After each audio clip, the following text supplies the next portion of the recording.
enfant, s'il vous plaît. Il me semble que ce que les parents cherchent, c'est moins à contrôler leur enfant que de lui donner les capacités à se défendre, hein.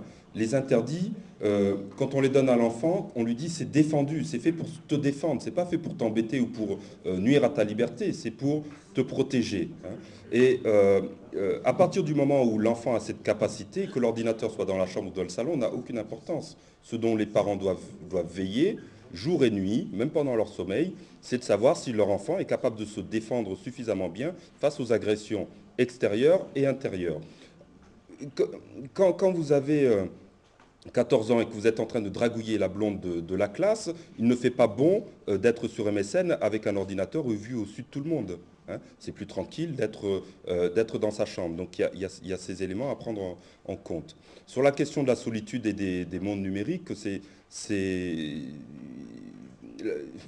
une réponse de Normand qu'il faut avoir. Certains sont en capacité d'utiliser l'Internet pour pallier à leur situation de solitude et ils sont capables de tisser de nombreux liens avec d'autres personnes et petit à petit de reconstruire un réseau social suffisamment solide, réseau social pas uniquement sur Facebook ou sur n'importe quelle plateforme sociale, mais c'est-à-dire d'aller boire des coups avec les uns et les autres.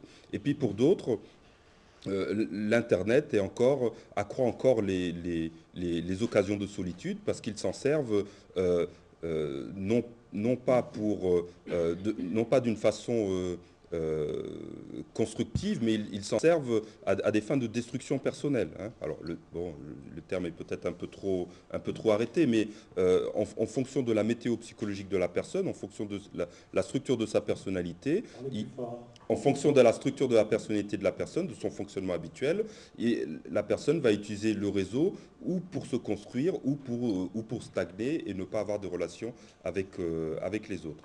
L'idéal, de mon point de vue, ce serait qu'il y ait des travailleurs sociaux en ligne on a des éducateurs de rue, hein. Eh bien, on a des rues numériques maintenant. Il serait quand même intéressant qu'il n'y ait pas que les policiers qui patrouillent, parce qu'il y a des policiers qui patrouillent et c'est très bien, mais qu'il y ait aussi des agents de liaison, des travailleurs sociaux, des assistants sociaux qui soient sur Facebook, qui soient sur les blogs des établissements scolaires et qui fassent un travail de médiation et de lien de tous les digiborigènes qui s'y trouvent, pardon. Pauline,